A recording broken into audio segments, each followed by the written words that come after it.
बोकारो में स्थित कला का उत्कृष्टतम अकादमी बोकारो संगीत कला अकादमी में चित्रकला प्रतियोगिता का आयोजन हुआ, जहां नन्हे मुन्ने कलाकारों ने खूब मन मोहा।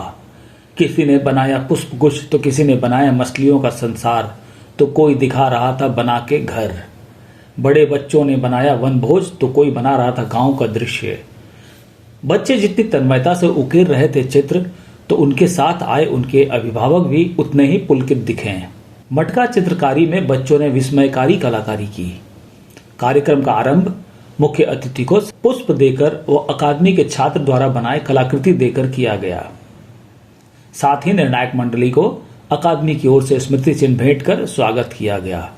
चित्रकला प्रतियोगिता कक्षावार 4 अलग समूह में आवंटित थी, जिसमें शिशु सदन अर्थात नर्सरी से कक्षा 1 के बच्चे, कक्षा 2 से कक्षा 4 के बच्चे, कक्षा 5 से कक्षा 8 तथा कक्षा 9 तथा उससे ऊपर के बच्चे थे। मटका चित्रकारी में आयु सीमा का कोई बंधन नहीं था। हर आयु के प्रतिभागी उसमें भाग ले सकते थे। हमने वहां उपस्थित अभिभावकों से भी बात की और जाना बोकारो संगीत कला अकादमी द्वारा किए गए इस प्रयास में उनकी क्या राय है।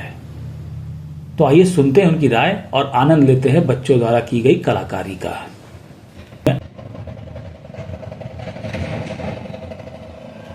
ये जो कार्यक्रम हो रहा है, हाँ। इससे आपको क्या लगता है, बच्चों को कुछ लाभ प्राप्त होता है?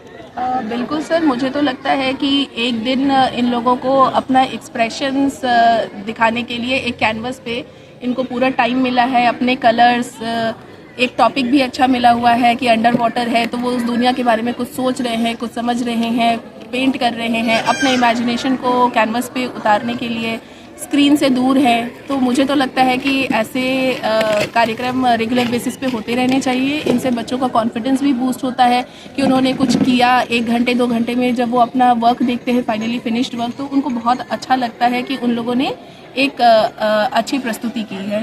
मतलब हम कह सकते हैं कि बच्चों के मानसिक और विकास के लिए ये अच्छा काम हो रहा है। हाँ सर, बिल्कुल, क्योंकि वो इससे सर फाइन मोटर स्किल और जैसे पेंट ही कर रहे हैं तो कोई कॉम्बिनेशन सेलेक्ट करना, तो उनका माइंड भी वर्क कर रहा है कि क्या 2 कलर जो है जो साथ में अगर हम यूज़ करेंगे तो मेरा ड्राइंग अच्छा लगेगा।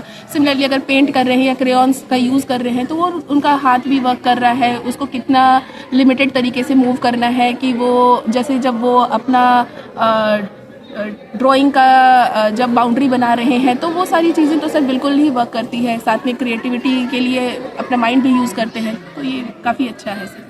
यहाँ पर बोकारो संगीत कला में अक्सर इस तरह के आयोजन होते रहते हैं। बोकारो संगीत कला अकादमी के बारे में आप क्या कहना चाहेंगी?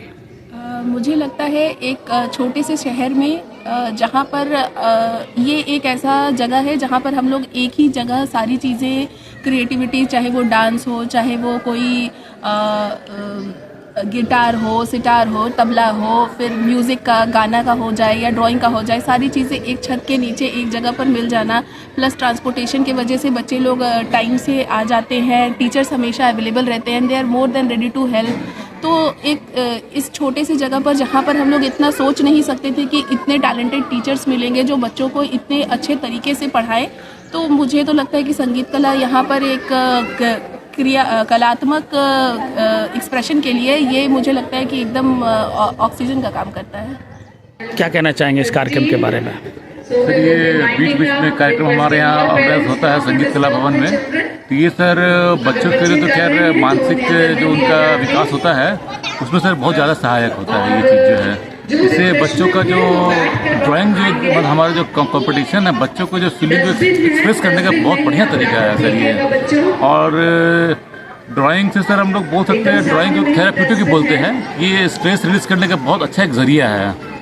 तो हम लोग आगे भी आप मतलब ये उम्मीद करते हैं कि समय समय पर ये कार्यक्रम मतलब आयोजित करते रहें आप लोग, तो हमारे बच्चे लोग भी काफ़ी उनका विकास में सराहनीय मतलब योगदान रहेगा सर। हमारा बच्चा सर यहाँ पे हमारा जो बेटी है वो कथक सीख रही है और हमारी जो वाइफ है वो भी यहाँ पर कथक सीखती है सर, दोनों लोग कथक सीखती है सर। और हमारी एक और बेटी है वो 4 साल की है, उसको सर अभी भरतनाट्यम में डालने के लिए हम लोग ये प्लान किए नेक्स्ट ईयर से। आज के समय में जहाँ बच्चे मोबाइल से नज़दीक होते जा रहे हैं, उस केस में आप क्या कहना चाहेंगे, इसका क्या लाभ है? आजकल के ज़माने में टीवी, मोबाइल उनका पार्ट का बिल्कुल इंडिस्पेंसेबल पार्ट हो चुका है कि मतलब बच्चे लोग फ़ोन छोड़ते नहीं, टीवी छोड़ते नहीं हैं। और सर यहाँ पर आने से क्या है कि बच्चे लोग को और भी लोग मिलते हैं, कुछ सीखने को मिलता है, तो उस बहाने मतलब वो लोग मोबाइल और टीवी से दूर हो जाते हैं, वरना सर उनको दूर करना बड़ा मुश्किल है आज के ज़माने में।